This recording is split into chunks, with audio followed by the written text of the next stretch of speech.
rain, I love those good town blues, yeah. Well, I'm no fool, I won't stand for no rules,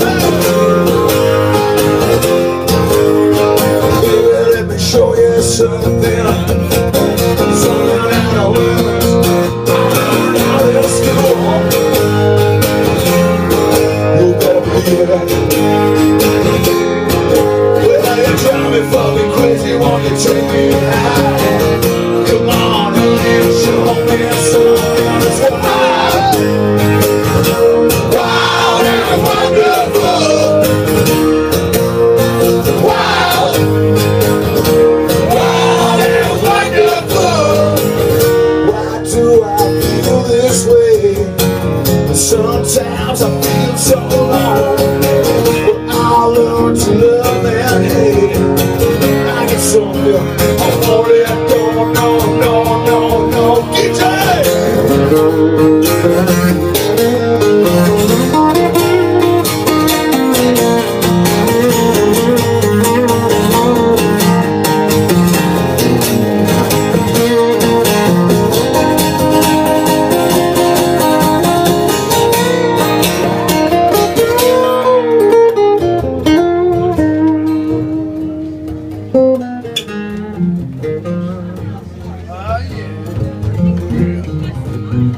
So at the time, going back in the day, we used to rehearse twice a week because we all worked, and we'd rehearse in Glasgow once a week at a proper rehearsal studio because that's all we could afford, and then we'd rehearse in a barn at the farm that I grew up on, my father's farm, and it was in Scotland, in Stragan, so you can imagine how much fucking fun that was in the middle of the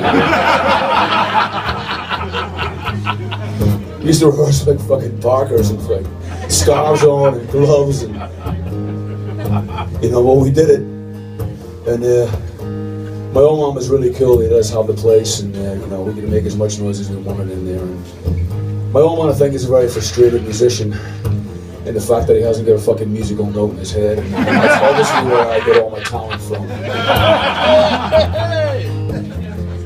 But he thinks he can sing, especially he's had a few whiskeys, and hello, whiskey. Every year when Christmas comes, as it does every year, funny that, eh? It would always be my dad after we'd eaten Christmas dinner, and there'd be no guitar in the house. My dad would get pissed, and he's a big 6'4" East Belfast man, and he'd be, Richard! Richard!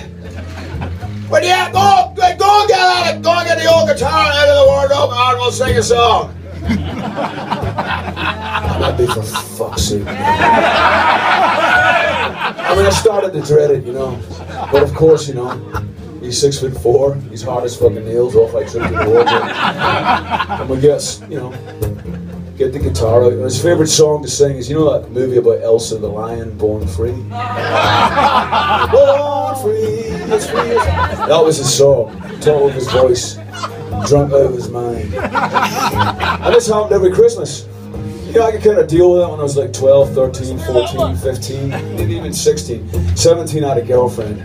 And it was like, you know, can I bring the girlfriend home for Christmas dinner?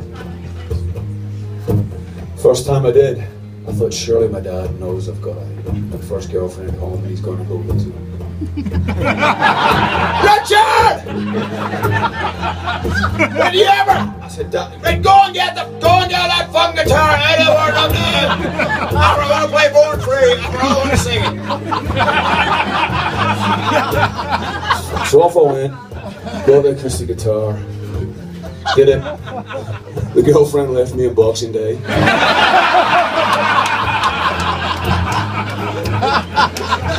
So I'm getting about 19, 20, and by this time I've just had enough, you know. It's ruining Christmas. I'm dreading Christmas coming every year because of fucking playing Born Free with my dad. It's a stigmata, it's something I can't get rid of, you know. And you know, I've got to go home for Christmas because, you know, my mum wants to see me. But I'm like, Mum, have a word with me. Because you won't listen to me, love. He lives for that song every year.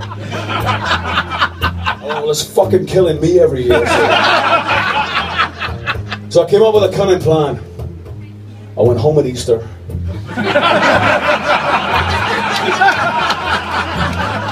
Hey!